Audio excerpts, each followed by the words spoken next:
আমি এই অনুষ্ঠানটি যখন শুরু করছি তখন আপনারা অনেকেই এরই মধ্যে জেনে গেছেন আমার নিয়মিত অতিথি প্রফেসর ডক্টর নাজমুল হাসান কলিমুল্লাহ তাকে আজকে ডিবি পুলিশ পরিচয়ে আটক করা হয়েছে। তার বিরুদ্ধে কি অভিযোগ কেউ জানে না, তবে আপনারা জানেন আমি গত মাস দুয়েক আগে তাকে এরকম আটকের আরেকটি গুঞ্জন ছড়িয়ে পড়েছিল।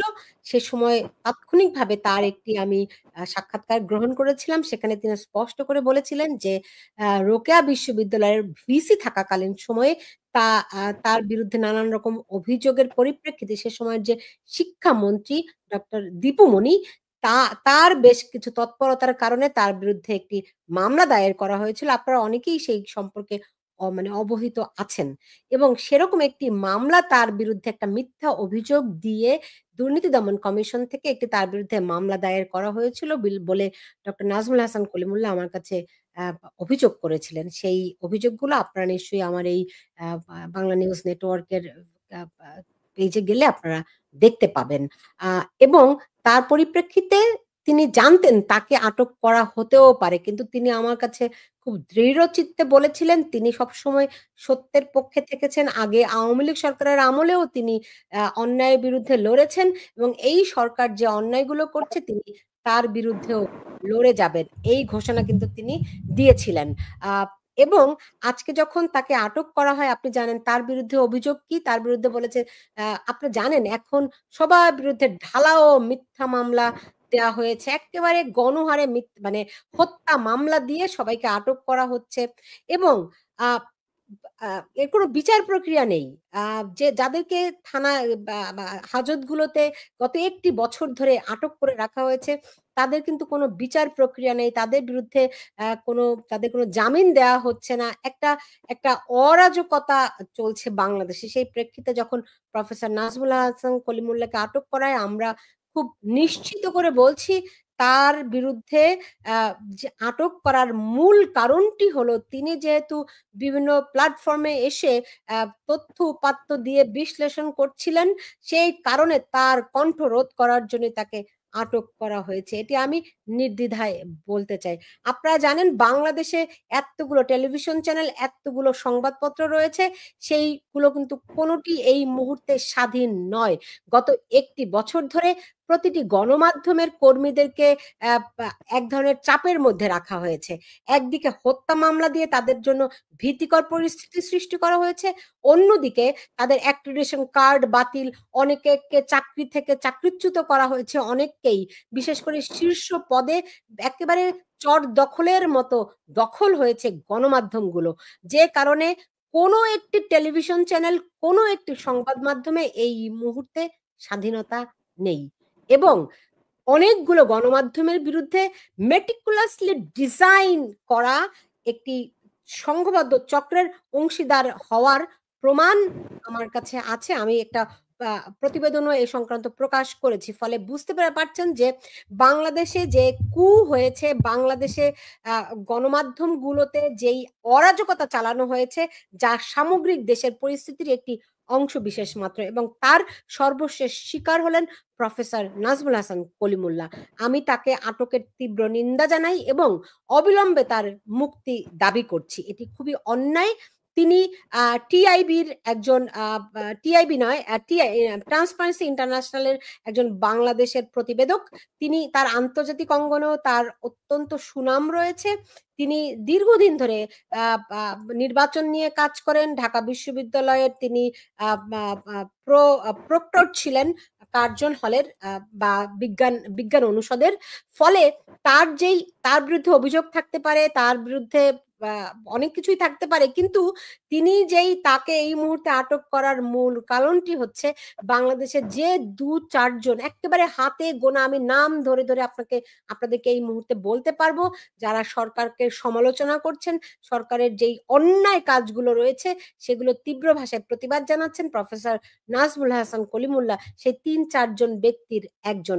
আজকে তাকে আটক করার মূল কারণটি হলো তিনি যেন আর কোনো গণমাধ্যমে কোনো প্ল্যাটফর্মে কথা বলতে না পারেন, তার কণ্ঠ রোধ করার জন্যই এই ব্যবস্থা নেওয়া হয়েছে। বাংলাদেশের টেলিভিশন চ্যানেল এবং সংবাদ মাধ্যমগুলোকে খুব সহজেই এই সরকার নিয়ন্ত্রণ করতে পারছে, যে কারণে তারা এক ধরনের নিয়ন্ত্রিত পরিবেশের মধ্যে সংবাদ পরিবেশন করছে, যা আপনারা দেখবেন অনেক খবর সামাজিক যোগাযোগ মাধ্যমে আপনারা দেখতে পান, কিন্তু সেটি যে প্রতিষ্ঠিত যে গণমাধ্যম সেগুলোতে অনুপস্থিত। আজকে আরো একটি বড় ঘটনা ঘটেছে, সেটি আমি আপনাদেরকে বলছি, কিন্তু আমি আরো একবার দ্ব্যর্থহীন কণ্ঠে বলতে চাই, প্রফেসর নাজমুল হাসান কলিমুল্লাহকে আটক করা হয়েছে মূলত মূলত তার কণ্ঠরোধ করার জন্য। এই সরকার প্রফেসর ডক্টর মোহাম্মদ ইউনূস তিনি ক্ষমতায় এসে বলেছিলেন, আমাদের যত খুশি তত সমালোচনা করুন। আসলে এই সরকার কোন রকম কোন সমালোচনা সহ্য করতে পারে না। তারা যে ধরনের নাটকীয়তার মধ্য দিয়ে অগ্রসর হচ্ছে, যেভাবে গত একটি বছরে তারা কি করেছে, এই দেশকে কি উপহার দিয়েছে, আপনারা নিশ্চিতভাবেই জানেন যে মাত্র কদিন আগে যে ঘোষণাপত্র উপস্থাপন করা হলো, সেখানে কি একটি কথাও তারা বলতে পেরেছে এই এক বছরে তারা এই জাতিকে কি দিয়েছে? একটিও তাদের অর্জন আছে? নাই। তাদের একটা অষ্টডিম্ব আছে।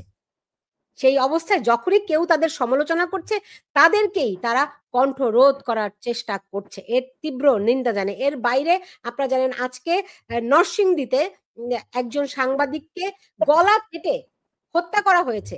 মাত্র গতকাল রাতের বেলায় তিনি চাঁদাবাজি নিয়ে সংক্রান্ত একটি প্রতিবেদন করেছিলেন। তাকে ভয়ংকর নির্মমভাবে তাকে হত্যা করা হয়। এর আগে আমরা দেখেছি এই গাজীপুরে একজন সাংবাদিকের আঙ্গুল কেটে তাকে নিষ্ঠুরভাবে, প্রথমে আঙ্গুল কেটেছে, তার কবজি কেটেছে, তার হাত কেটেছে, টুকরো টুকরো করে ওই সাংবাদিককে হত্যা করা হয়েছিল এই গাজীপুরেই। ফলে সাংবাদিকদের উপর যেই নির্যাতন, গণমাধ্যমের উপর যেই নির্যাতন, প্রফেসর নাজমুল হাসান কলিমুল্লাহর উপর যেই আটক তাকে করা হয়েছে, তারই ধারাবাহিকতা। এই সরকার চাই কেউ তাদের সম্পর্কে টু শব্দটি করতে পারবে না। অনেকেই অভিযোগ করেন আওয়ামী লীগ সরকারের আমলে গণমাধ্যমের স্বাধীনতা ছিল না, গণমাধ্যমের কণ্ঠরোধ করা হয়েছিল। যদি তাই হয়ে থাকে তাহলে এই সরকারের আমলে কি হচ্ছে একবার বিবেচনা করে দেখুন। একটিবার ভাবুন এই সরকার কি ভয়ঙ্কর, কি নিষ্ঠুরভাবে গণমাধ্যমের কণ্ঠরোধ করেছে, এটি অকল্পনীয়। এমনকি এরশাদের আমলেও এই পরিমাণ চাপের মধ্যে পড়তে হয়নি সাংবাদিকদেরকে। আপনারা জানেন যে এই সরকারের অন্যতম ব্যক্তি মানব জমিনের সম্পাদক, তিনি মানব জমিনের সম্পাদক, তিনি বলছিলেন যে তিনি গত ৪০ বছর এরকম পরিস্থিতি দেখেননি, অথচ এই মানব জমিনের সম্পাদক ছিলেন এই সরকারের অন্যতম কি বলবো অংশীদার, অন্যতম অংশীদার। আপনারা দেখেছেন চ্যানেল আই তৃতীয় মাত্রার জিল্লুর রহমান, তিনিও খুব হতাশ। আরো কয়েকজন যারা এই সরকারের অন্যতম পৃষ্ঠপোষক, অন্যতম অংশীদার, অন্তত তাদের কলাম, তাদের বক্তব্যে এই সরকারকে সমর্থন দিয়েছিলেন, তারা প্রত্যেকেই এখন এই সরকারের বিরুদ্ধে সোচ্চার হয়েছেন, এবং তারই ধারাবাহিকতায় যাতে কেউ একটি টু শব্দ করতে না পারে তাদের উপর খড়গ নেমে এসেছে। এর বিরুদ্ধে প্রতিবাদ জানাই এবং অবিলম্বে প্রফেসর নাজমুল হাসান কলিমুল্লাহর মুক্তি দাবি করছি। আজকে আরো অনেক কিছু বলার ছিল আমার, কিন্তু বর্তমানে বাংলাদেশের যে পরিস্থিতি, সেই পরিস্থিতিতে অনেকেই তাকিয়ে আছে আওয়ামী লীগ কি করছে, আওয়ামী লীগ কিভাবে ঘুরে দাঁড়াবে, এটি মানুষ জানতে চায়। এই বিষয়ে আজকে আমি যুক্ত করছি, আমার সঙ্গে অতিথি হিসেবে রয়েছেন সুজিত রায় নন্দী। তিনি চলছে প্রতিনিয়ত মানুষকে হত্যা করা হচ্ছে, আপনাদের বিরুদ্ধে গুমের অভিযোগ আছে, কিন্তু এই সরকার আর গুমের ধারে কাছে নেই। এই সরকার একদম প্রস্তর যুগের মতো রাস্তায় পাথর দিয়ে পিটিয়ে পিটিয়ে মানুষ হত্যা করছে। এবং আমি একটা ছবি দেখাতে চাচ্ছিলাম যেখানে প্রফেসর নাজমুল হাসান কলিমুল্লাহকে বন্দি করে রাখা হয়েছে, তিনি শেকলের বা কারাগারের ভেতরে রয়েছেন, আর জঙ্গিরা বাইরে ঘুরে বেড়াবে। এই বিষয়ে কি আওয়ামী লীগের কোনো দায় নেই? এই পরিস্থিতি সৃষ্টির জন্য আওয়ামী লীগ কতখানি দায়ী, এবং ভবিষ্যতেও মানুষ তো দেখে আওয়ামী লীগের দিকেই তাকিয়ে আছে। সুজিত রায় নন্দী, আচ্ছা আমি এত কড়া প্রশ্ন করতে চাইনি, প্রথমে একটু জানতে চাই আপনারা কেমন আছেন, এইটুকু বলুন। সরি, আপনাদের হওয়া দরকার। জি, ধন্যবাদ। আমরা ভালো নেই, জাতি ভালো নেই, দেশ ভালো নেই। আপনি নিজেই এতক্ষণ, আমি আপনার কথাগুলো শুনেছি অত্যন্ত মনোযোগ সহকারে, আপনি নিজেই বিস্তারিত উপস্থাপন করেছেন, তার মধ্য দিয়ে বাংলাদেশের বর্তমান চিত্র ফুটে উঠেছে। এটা হলো বাস্তবতা। আজকে প্রফেসর নাজমুল হাসান কলিমুল্লাহকে গ্রেপ্তার করা হয়েছে তার কণ্ঠকে স্তব্ধ করার জন্য। আমরা এর তীব্র নিন্দা এবং প্রতিবাদ জানাচ্ছি। শুধু নাজমুল হাসান কলিমুল্লাহ নয়, মুক্তিযুদ্ধের সপক্ষে যারা কথা বলছে, ন্যায়ের পক্ষে যারা কথা বলছে, সত্যের পক্ষে যারা কথা বলছে, তাদের কণ্ঠ স্তব্ধ করে দেওয়া হচ্ছে এবং তাদের বিরুদ্ধে হয়রানিমূলক মামলা দেওয়া হচ্ছে, গ্রেপ্তার করা হচ্ছে। এবং আপনি জানেন, বাংলাদেশ আওয়ামী লীগের সভানেত্রী, বঙ্গবন্ধুর কন্যা, মাননীয় প্রধানমন্ত্রী, দেশরত্ন শেখ হাসিনার বিরুদ্ধে শত শত মিথ্যা মামলা দেওয়া হয়েছে এবং রাজনৈতিকভাবে হেয় প্রতিপন্ন করার জন্য প্রতিহিংসা পরায়ণ হয়ে তারা এই ধরনের মামলা দিয়েছে। শুধু নেত্রী নয়, গোটা বাংলাদেশকে লক্ষ লক্ষ নেতাকর্মীর বিরুদ্ধে মামলা দেওয়া হয়েছে এবং লক্ষ লক্ষ নেতাকর্মীকে গ্রেপ্তার করা হয়েছে এবং কারাগারের প্রকোষ্ঠে অনেককে হত্যা করা হয়েছে। আজকে হাজার হাজার নেতাকর্মী কারাগারের অন্ধ প্রকোষ্ঠে দিনাতিপাত করছে এবং অত্যন্ত করুণভাবে তারা দিনাতিপাত করছে। সেখানে আমাদের যে বয়োজ্যেষ্ঠ নেতৃবৃন্দ, জাতীয় নেতৃবৃন্দ, বিশেষ করে আমির হোসেন আমু, আব্দুর রাজ্জাক, কর্নেল ফারুক খান সহ, এখানে রাশেদ খান মেনন, হাসানুল্লাহ তিনুর সহ অসংখ্য নেতা, অসংখ্য জাতীয় পর্যায়ের নেতা কারাগারের অভ্যন্তরে আছেন এবং মানবত জীবনযাপন করছেন। এখানে আজকে যে বিষয়টি স্পষ্ট, আজকে মানবতা এবং সভ্যতা আজকে নীরবে নিভৃতে কাটছে। আপনি আপনার প্রারম্ভিক বক্তৃতায় বলেছেন যে গতকাল যে সাংবাদিককে এবং আজকে যে নিষ্ঠুরভাবে এবং নির্মমভাবে হত্যা করা হয়েছে, এটা নতুন নয়। 5ই আগস্ট থেকেই শুরু হয়েছে এই ধরনের নির্মম এবং নিষ্ঠুর হত্যা। জনাব সুজিত রায় নন্দী, আমরা জানি 5ই আগস্ট থেকে কি হয়েছে, আমরা বহুবার আলোচনা করেছি। আমি আপনার কাছে প্রশ্ন করেছি।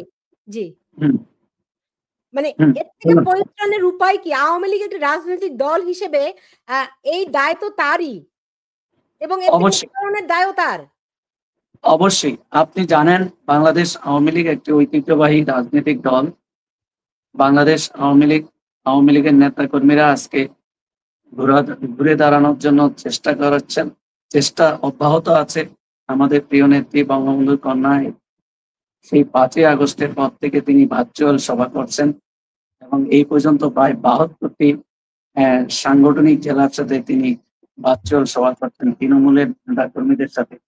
সেই সভাগুলো করার পর থেকে তৃণমূল অত্যন্ত চাঙ্গা। এখন আওয়ামী লীগের প্রাণ শক্তি হচ্ছে তৃণমূল। আজকে ইতিপূর্বেও তৃণমূল এইভাবে জেগে উঠেছিল।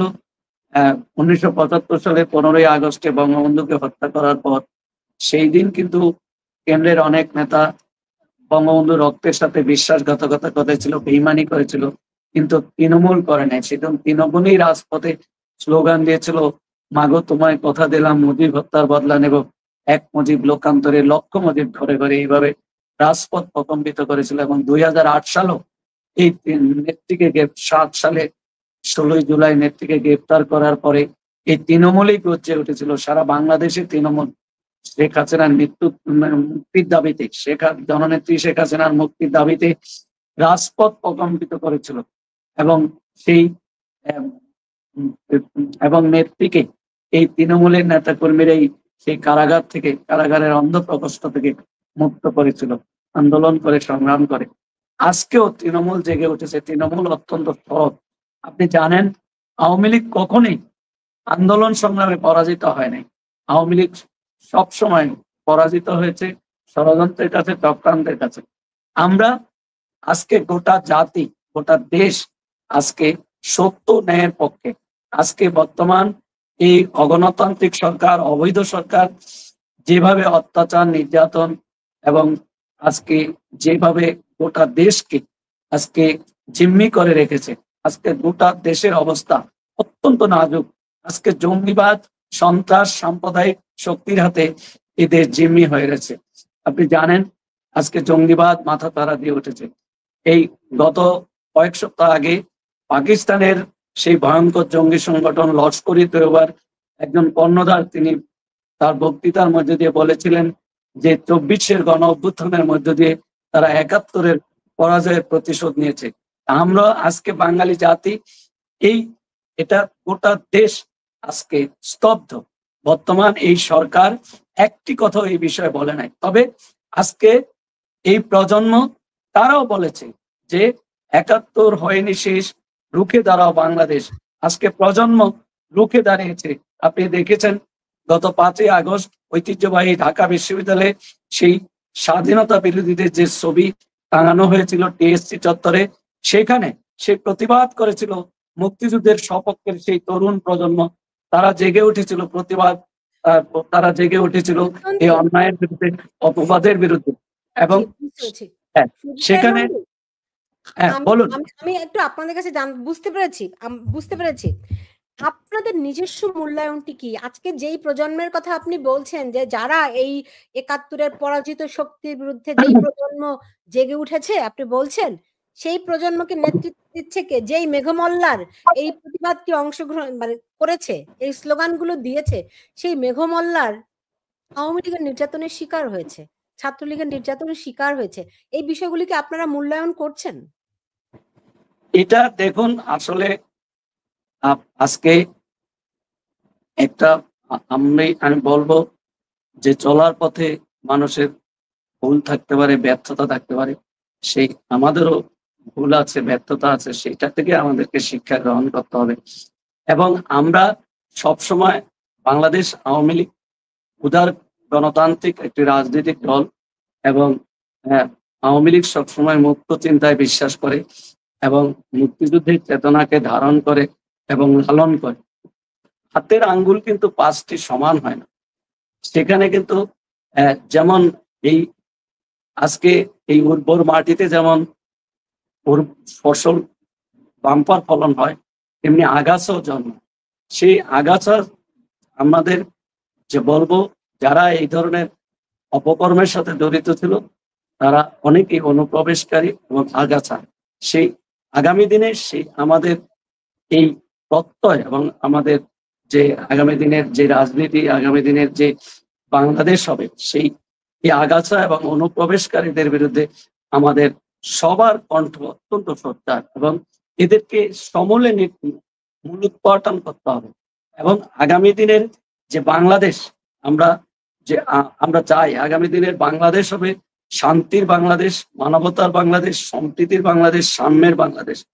এবং আমরা হত্যার বদলে হত্যা চাই না, আমরা মব জাস্টিসের পরিবর্তে মব জাস্টিস চাই না, আমরা প্রতিহিংসার পরিবর্তে প্রতিহিংসা চাই না, আমরা সহিংসতার পরিবর্তে সহিংসতা চাই না। আমরা মানবতা এবং শান্তি প্রতিষ্ঠার ক্ষেত্রে আমরা সেখানে আমরা সেই প্রতিষ্ঠার ক্ষেত্রে বাংলাদেশ আওয়ামী লীগ অগ্রণী ভূমিকা পালন করবে। এবং সামাজিক বন্ধনের উপরে আমাদেরকে অবশ্যই গুরুত্ব দিতে হবে। এই যে সামাজিক বন্ধন বলছেন, একটা রাজনৈতিক বন্ধন বলেও তো একটা কথা আছে। তো এই সেই রাজনৈতিক বন্ধনে বাংলাদেশে আওয়ামী লীগ একটা দল একদিকে, আর সবগুলো রাজনৈতিক দল একদিকে। আপনারা কি এই যে বিচ্ছিন্ন হয়ে পড়েছেন অন্যান্য ধরেন সিপিবি কি কোনোদিনও আওয়ামী লীগের শত্রু না? তাদের সঙ্গে কি আপনাদের আদর্শগত সংঘাত আছে? না। তবু কেন তারা আপনাদের বিরুদ্ধে? আপনারা কি সেই বিষয়গুলো বিবেচনা করেছেন? অবশ্যই আমরা চেষ্টা করছি মুক্তিযুদ্ধের চেতনায় বিশ্বাসী শক্তি রাজনৈতিক দলগুলোকে এক প্ল্যাটফর্মে নিয়ে আসার জন্য। আজকে আপনি দেখুন, সিপিবি কথা আমি বলছি না, 14 দল সহ মহাজোটের যে শরিক দলগুলো আজকে তারা কথা বলতে পারছে না। আজকে তাদের রাজনৈতিক স্বাধীনতা নাই। আজকে তারা প্রতিবাদ করতে গেলে তাদেরকে গ্রেফতার করা হয়। সবাইকে আজকে যেভাবে তাদের কণ্ঠ রোধ করে দেওয়া হয়েছে, আজকে রাজনৈতিক শূন্য করা হচ্ছে, আজকে কথা বলা, আজকে মিছিল করা হলে সেখানে নির্যাতন করা হয়, গ্রেফতার করা হয়। আজকে কোনো কেউ যদি মিডিয়াতে কথা বলে, সত্যের পক্ষে কথা বলে, ন্যায়ের পক্ষে কথা বলে, তাদের বিরুদ্ধে অমানসিক নির্যাতন চালানো হয়। এটা হলো বর্তমান বাস্তবতাতে। আমরা এই বাস্তবতার পরিপ্রেক্ষিতে আমরা চাই মুক্তিযুদ্ধের চেতনায় বিশ্বাসী শক্তিগুলোকে এক প্ল্যাটফর্মে নিয়ে আসা, এবং যারা অসাম্প্রদায়িক গণতান্ত্রিক চিন্তা চেতনায় বিশ্বাস করে সেই শক্তিকে ঐক্যবদ্ধ করে আজকে এই অগণতান্ত্রিক এবং অবৈধ সরকারের তাদেরকে তাদেরকে এই ক্ষমতা থেকে উৎখাত করে একটা সকল রাজনৈতিক দলের মতামতের ভিত্তিতে একটা এমন একটা প্ল্যাটফর্ম হবে, যে প্ল্যাটফর্মের অধীনে আগামী দিনে যে নির্বাচন হবে, সেই নির্বাচনটা যাতে গ্রহণযোগ্য হয় এবং অংশগ্রহণমূলক হয়, সেই পরিস্থিতি যদি আমরা উত্তরণ ঘটাতে না পারি, তাহলে এই বাংলাদেশের অবস্থা এই আফগানিস্তান, পাকিস্তান, সিরিয়া, লিবিয়ার চেয়েও ভয়াবহ অবস্থা হবে। এবং এই বাংলাদেশ একটি ইতিপূর্বে যে এর আগেও জননেত্রী শেখ হাসিনা যখন ক্ষমতায় ছিলেন না, আপনি জানেন সেই জঙ্গিবাদ, সন্ত্রাস, সাম্প্রদায়িকতা সৃষ্টি করে একটা অকার্যকর এবং ব্যর্থ রাষ্ট্রে পরিণত করা হয়েছে। আপনি জানেন ইতিমধ্যেই যে তাদের যে বর্ষপূর্তি হয়েছে, আন্তর্জাতিক মিডিয়াগুলো সেখানে এই তাদের যে তারা যে ব্যর্থ হয়েছে, সেই আল জাজিরা সহ বিভিন্ন মিডিয়াতে আন্তর্জাতিক গণমাধ্যমে সেটা বলেছে তারা ব্যর্থ। শুধু তাই নয়, আপনি ডেভিড বার্গম্যান, ব্রিটিশ সাংবাদিক, তার যে মূল্যায়ন সেটা আপনি অবশ্যই লক্ষ্য করেছেন এবং তিনি কঠিনভাবে আমার না খুব খারাপ লাগে, আপনি কিছু মনে করেন না, কারণ আজকে আপনি ডেভিড বার্গম্যানের উদাহরণ দিচ্ছেন, তিনি এই সরকারের সমালোচনা করছেন। এই ডেভিড বার্গম্যান তো সেই সাংবাদিক যিনি যুদ্ধাপরাধীদের পক্ষে কথা বলেছিলেন। ডেভিড বার্গম্যান তো সেই সাংবাদিক যিনি গত 15-16 বছর ধরে আওয়ামী লীগের সমালোচনা করেছেন। তখন তো আপনারা তার কথা আমলে নেননি, এখন কেন নিতে হচ্ছে? আন্তর্জাতিক অঙ্গনেও কোনো বন্ধু আছে? না, অবশ্যই বন্ধু আছে, বন্ধু থাকবে না কেন? বিভিন্ন প্রেক্ষাপটে শুনেন, সময়ের পরিবর্তনের সাথে অনেক কিছু পরিবর্তন হয়। ইতিপূর্বে কিছু কিছু বিষয় যেটা যুদ্ধ অপরাধীদের বিচারের প্রশ্নে গোটা জাতি ঐক্যবদ্ধ ছিল, গোটা মুক্তিযুদ্ধের চেতনায় বিশ্বাসী শক্তি ঐক্যবদ্ধ ছিল, এবং যারা যে 30 লক্ষ শহীদ জীবন দিয়েছে, দেশের জন্য আত্মত্যাগ করেছে, সেই শহীদের রক্ত দিয়ে সবাই শপথ গ্রহণ করেছিল সেই মুক্তিযুদ্ধের কুশল লগ্ন থেকেই, যে যারা সেই যুদ্ধ অপরাধীরা যারা হত্যা করেছে, এই বাংলাদেশের স্বাধীনতাকামী মানুষদেরকে যারা হত্যা করেছে, বুদ্ধিজীবীদেরকে যারা হত্যা করেছে, তাদের বিচারের দাবিতে দীর্ঘদিন ধরে আন্দোলন সংগ্রাম চালিয়ে আসছিল এই বাংলার মুক্তিকামী জনগণ। সেই ডেভিড বার্গম্যান এই ব্যাপারে আমি নিজামীর পক্ষে অবস্থান নিয়েছিল, আর আপনি আজকে তার উদাহরণ দেন না। সেটা আমি বলবো, সেই দিনের যে প্রেক্ষাপট, সেই প্রেক্ষাপটে সেটা গ্রহণযোগ্য হয় নাই বিদায়ী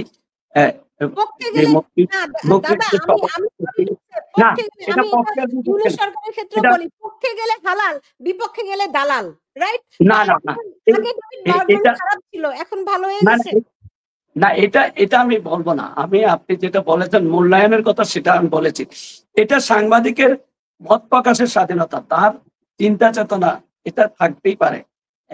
একটা যে কোনো ব্যক্তির চিন্তা চেতনার উপরে আমি বলবো তার নিজস্ব মতামত থাকতে পারে, সেটা থাকতে পারে, কিন্তু সেটা জাতি গ্রহণ করে নাই, সেটা হলো বাস্তব। আপনি আমাকে চেতনায় বিশ্বাসী শক্তি গ্রহণ করে। আজকেও শেখ হাসিনা 6 জন নেতার সঙ্গে বৈঠক করেছেন বলে আমি জানতে পেরেছি, আপনাদের সঙ্গেও বৈঠক হয়েছে। বৈঠকে শেখ হাসিনা কি ধরনের নির্দেশনা দিচ্ছেন এবং তৃণমূলের কর্মীদের কাছ থেকে আপনারা কি ফিডব্যাক পাচ্ছেন? আপনি এগুলো রুটিন ওয়ার্ক, এবং ইতিপূর্বে আপনি দেখেছেন তিনি দীর্ঘদিন ধরে তৃণমূলের সাথে বৈঠক করছেন, ভার্চুয়াল বৈঠক করছেন, এবং তিনি আমাদের আন্তর্জাতিক যে শাখাগুলো রয়েছে গোটা বিশ্বের বিভিন্ন দেশে আওয়ামী লীগ সহ মুক্তিযুদ্ধের চেতনায় বিশ্বাসী শক্তির সাথে বিভিন্ন সময় মত বিনিময় করছেন, এবং তিনি যে নির্দেশনা দিয়ে যাচ্ছেন এটা অব্যাহত আছে, এবং বাংলার জনগণ যেটা চাচ্ছে সেটাকেই তিনি ধারণ করছেন, এবং বাংলার জনগণ চাচ্ছে যে এই অশুভ শক্তির হাত থেকে দেশকে রক্ষা করা এবং এই প্রিয় মাতৃভূমিকে রক্ষা করা, সেই লক্ষ্যেই তিনি কাজ করে যাচ্ছেন, এবং মুক্তিযুদ্ধের সপক্ষে শক্তিকে এক কাতারে আনার চেষ্টা করে যাচ্ছেন। তিনি নিরলসভাবে কাজ করে যাচ্ছেন, এবং সাংগঠনিক শক্তি বৃদ্ধির লক্ষ্যে তিনি পর্যায়ক্রমে একের পর এক তিনি স্টেপ নিচ্ছেন এবং সংগঠনকে নির্দেশ দিচ্ছেন সাংগঠনিক শক্তি বৃদ্ধি করার লক্ষ্যে তিনি সর্বস্তরে একদম তৃণমূল থেকে কেন্দ্র পর্যন্ত সবাইকে একই নির্দেশনা দিচ্ছেন। এই সবার একটাই যে ব্যক্তিগত স্বার্থকে পরিহার করে দেশের ওই বৃহত্তর স্বার্থের দিকে তাকিয়ে সবাইকে ঐক্যবদ্ধ হওয়ার আহ্বান জানিয়েছেন, বারবারই আহ্বান জানাচ্ছেন।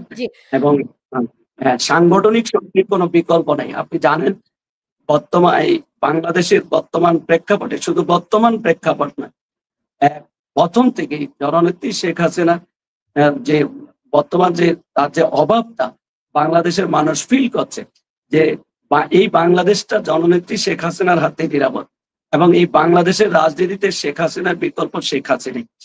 আপনি জানেন কবিতায় লিখে গেছেন যে যতদিন রবে শেখ হাসিনার হাতে দেশ, পথ হারাবে না বাংলাদেশ। আজকে শেখ হাসিনা আজকে তার হাতে এই দেশ নাই, এটা আপনার মতো কবিরাই লিখেছেন। আমি তো কবি না। আচ্ছা, আপনি আমারে বলুন যে আমি শুনেছি যে আপনাদের নেতৃত্বে পরিবর্তন আসতে পারে, কি ধরনের পরিবর্তন আসতে পারে? জি, নেতৃত্ব, এটা time will say what to do, what not to do.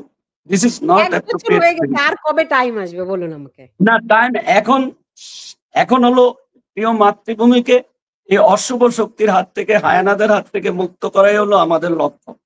এবং সবাইকে নিয়ে এখন আমরা এগিয়ে যাচ্ছি এবং জননেত্রী শেখ হাসিনার নির্দেশে সবাই এগিয়ে যাচ্ছে এবং সবাই ঐক্যবদ্ধ হচ্ছে।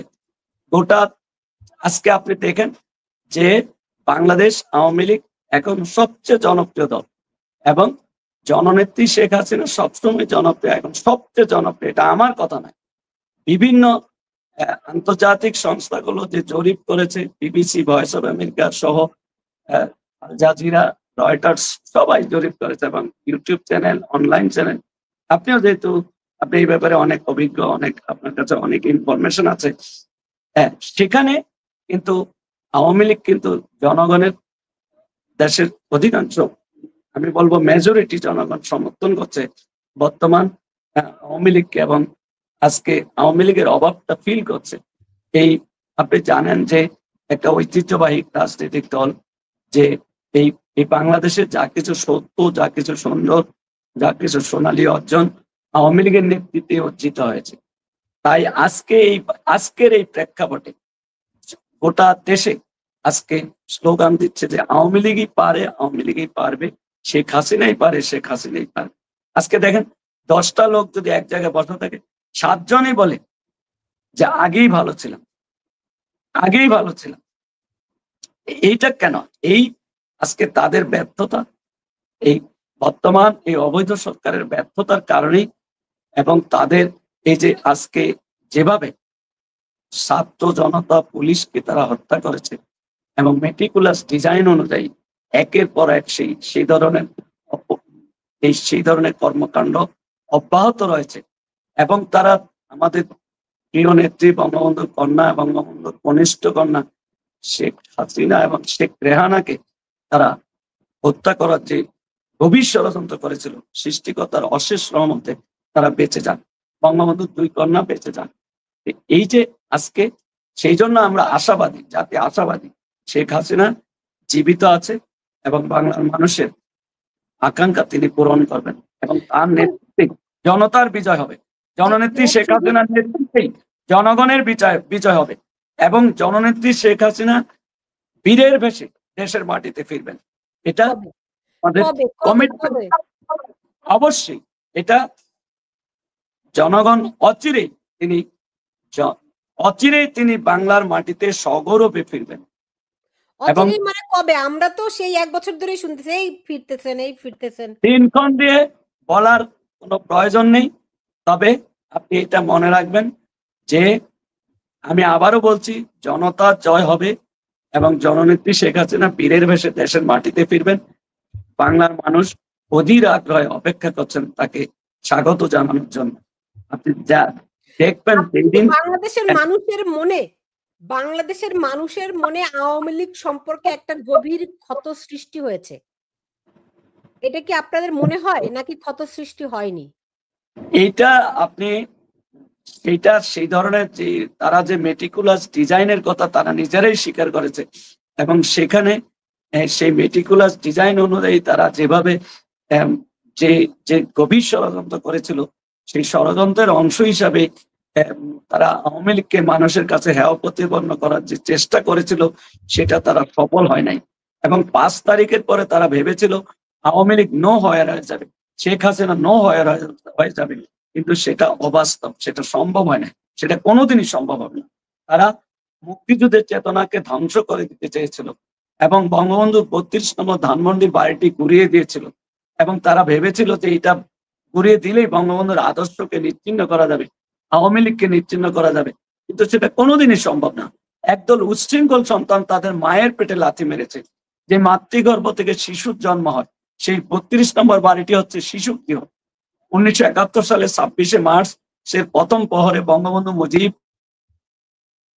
আমাদের মহান স্বাধীনতা ঘোষণা করেন জি। এবং সেই দিনের এই বাংলাদেশে শিশু বাংলাদেশের জন্ম হয়েছিল সেই 71-এর 26শে মার্চ।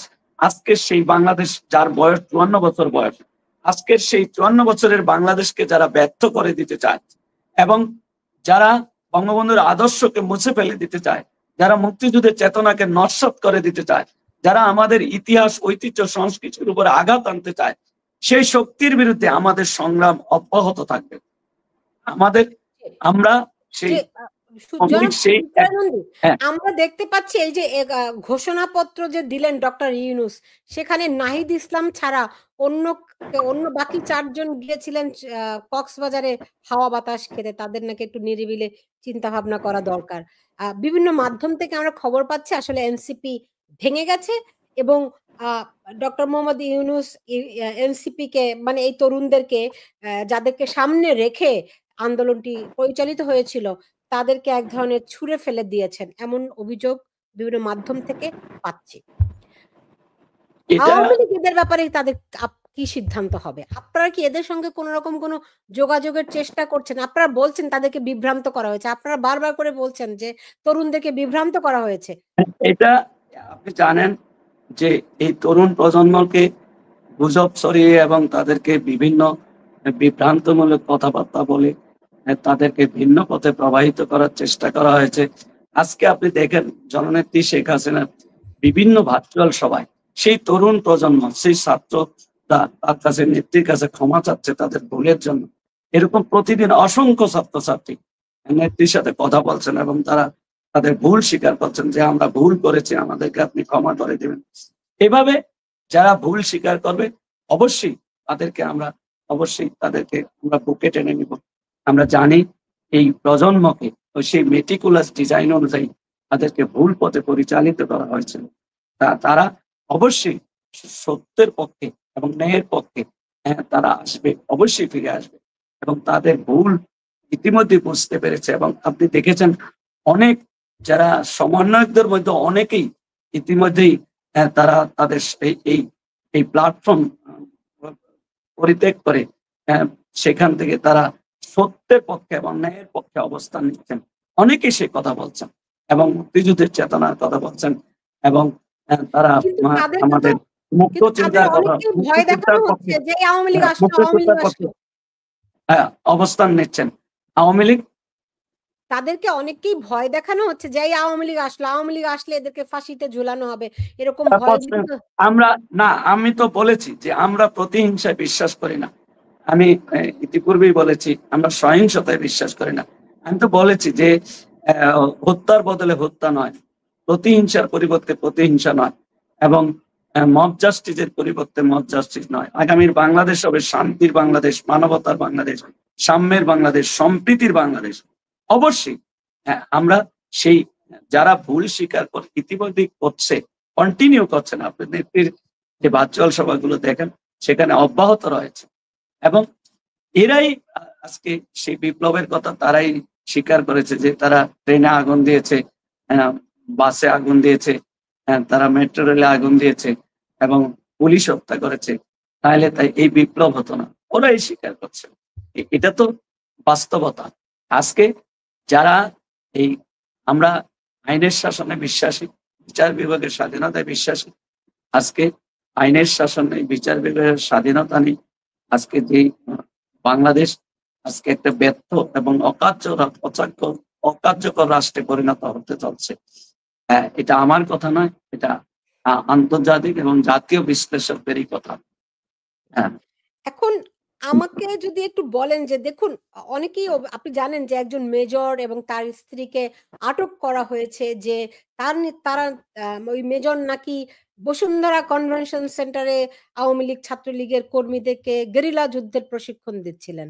তো মানে এই বিষয়টি নিয়ে আপনাদের মূল্যায়ন কি? এরকম কথাগুলি কেন উঠছে? এই ধরনের তথ্য আমাদের কাছে নেই।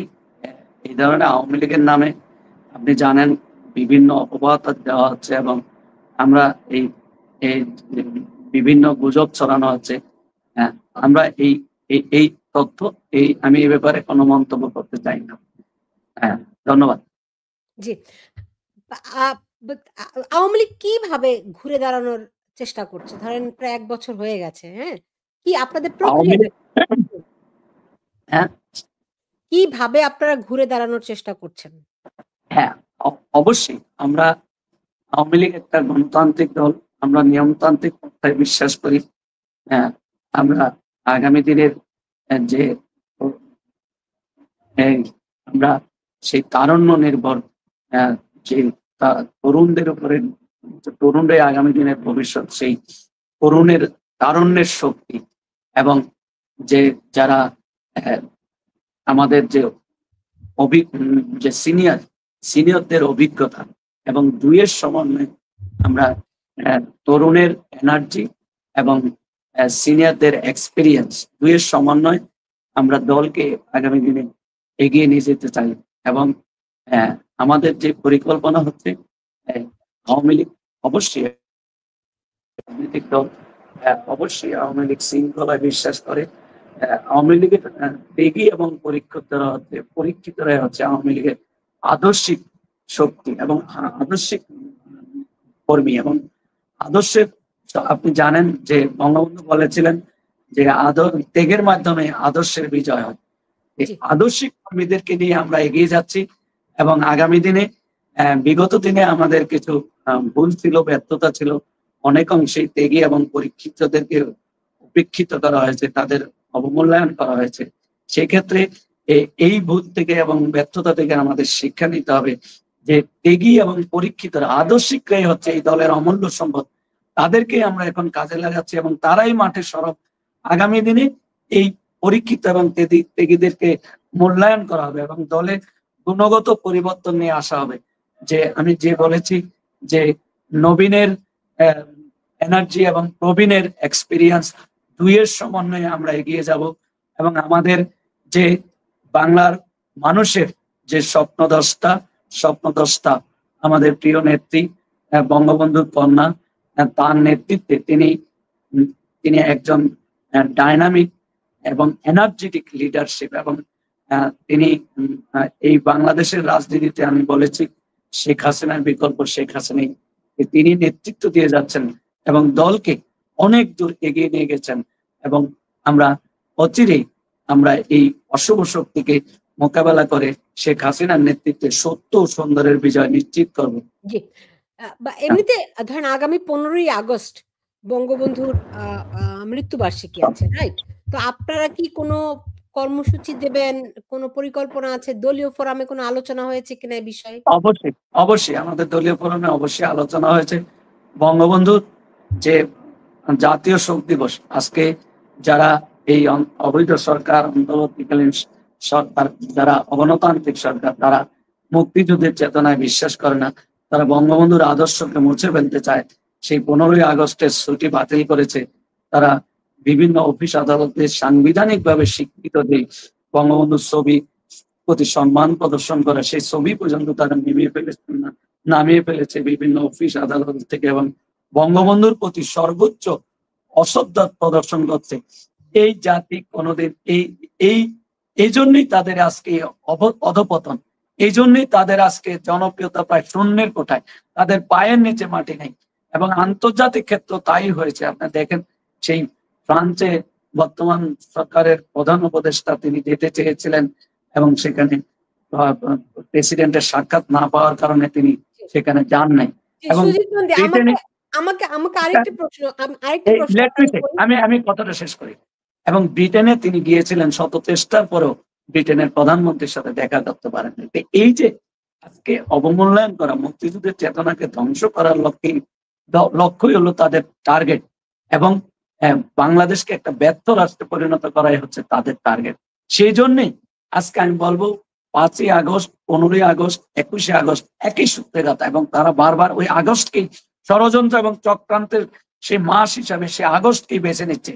তো বঙ্গবন্ধু তারা মৃত্যু শাহাদাত বার্ষিকী যে জাতীয় শোক দিবস, তারা সেটা সেই ছুটি বাতিল করেছে এবং তারা রাষ্ট্রীয়ভাবে সেটাকে যে অসম্মান এবং অপমানিত করেছে সেটার জনগণই সেটার জবাব দিবে। এবং আমরা বাংলাদেশের প্রত্যন্ত অঞ্চল থেকে তৃণমূল থেকে কেন্দ্র পর্যন্ত বঙ্গবন্ধু সেই জাতীয় শোক দিবসের কর্মসূচি আমরা পালন করব। এবং সেটা আপনি ইতিপূর্বেও দেখেছেন আমাদের যে প্রতিষ্ঠা বার্ষিকী হয়েছে, ৭৬তম প্রতিষ্ঠা বার্ষিকী, এত বাধা বিঘ্ন উপেক্ষা করে বাংলাদেশের প্রত্যন্ত অঞ্চলে গোটা দেশে ব্যাপকভাবে কিন্তু প্রতিষ্ঠা বার্ষিকী পালন করা হয়েছে। এবং ছাত্রলীগকে নিষিদ্ধ করা হয়েছে, সেই নিষিদ্ধ ছাত্রলীগও তাদের প্রতিষ্ঠা বার্ষিকী ব্যাপকভাবে পালন করেছে গোটা দেশে। এবং আওয়ামী লীগকে নিষিদ্ধ করা হয়েছে, নিষিদ্ধ করার পরেই ৭৬তম প্রতিষ্ঠা বার্ষিকী কিন্তু পালিত হয়েছে। এবং হাজার হাজার নেতা কর্মী সেই প্রতিষ্ঠা বার্ষিকী পালনের কারণে তাদেরকে গ্রেফতার করা হয়েছে। আমার এলাকায় অসংখ্য নেতা কর্মীদেরকে গ্রেফতার করা হয়েছে। একটি থানার উপজেলার 14টি ইউনিয়নে 14টি ইউনিটে পালিত হয়েছে, একটা উপজেলায় আমি বললাম। এবং উত্তরবঙ্গের দিনাজপুরের পার্বতীপুর উপজেলা সেখানে ব্যাপকভাবে পালিত হয়েছে। এবং বঙ্গবন্ধুর শাহাদাত বার্ষিকী জাতি সেটা ব্যাপকভাবে পালন করবে, অবশ্যই পালন করবে। এবং সেই ধরনের সেন্টিমেন্ট জাতি ধারণ করে। এবং বঙ্গবন্ধুকে এই বাংলার মানুষ হৃদয় দিয়ে ভালোবাসে। বঙ্গবন্ধু এই বাংলার মানুষকে হৃদয় দিয়ে ভালোবাসতেন। আজকে বাংলার মানুষ হৃদয় দিয়ে ভালোবাসে, যে ভালোবাসা কখনোই পরিমাপ করা যায় না। আমাকে শেষ করতে হবে। আমাকে বলুন যে ফেব্রুয়ারিতে হয়তো নির্বাচন হবে, একটা আন্ডারস্ট্যান্ডিং হয়তো বিএনপির সঙ্গে কোনোভাবে হয়েছে। তো এই নির্বাচনে হয়তো আওয়ামী লীগকে অংশগ্রহণ করতে দেয়া হবে না। সেই ক্ষেত্রে আপনারা কি করবেন? আপনি দেখুন, আজকে তারা গভীর ষড়যন্ত্র করছে। সেই লন্ডনে ষড়যন্ত্র হয়েছিল সেই আওয়ামী লীগকে মাইনাস করে নির্বাচন করার। ইতিপূর্বেও কিন্তু আওয়ামী লীগকে মাইনাস করে তারা নির্বাচন করার চেষ্টা করেছিল। সেই 15ই ফেব্রুয়ারির প্রহসনের নির্বাচনের কথা আপনার নিশ্চয়ই স্মরণ আছে। সেটা 15 দিনও টিকতে পারেনি। আমরা আন্দোলন করে সংগ্রাম করে সেইবারও আমরা বিজয়ী হয়েছি। এবং 2008 সালে সেই 111 সরকার মাইনাস শেখ হাসিনা এবং শেখ হাসিনাকে মাইনাস করে নির্বাচন করতে চেয়েছিল, সেটা কিন্তু সম্ভব হয় নাই। এবং 72টি সাংগঠনিক জেলা আপনার নিশ্চয়ই মনে আছে, সেখানে এক বাক্যে বলেছিল no election, no dialogue without Sheikh Hasina. Sheikh Hasina ছাড়া কোনো ইলেকশন হবে না, শেখ হাসিনা ছাড়া কোনো ডায়ালগ হবে না। সেই দিন তৃণমূল গর্জে উঠেছিল এবং সেইটা আমরা সফল হয়েছি। এবং এবারও আমি দৃঢ়তার সাথে বলতে চাই, no election, no Hasina, no election.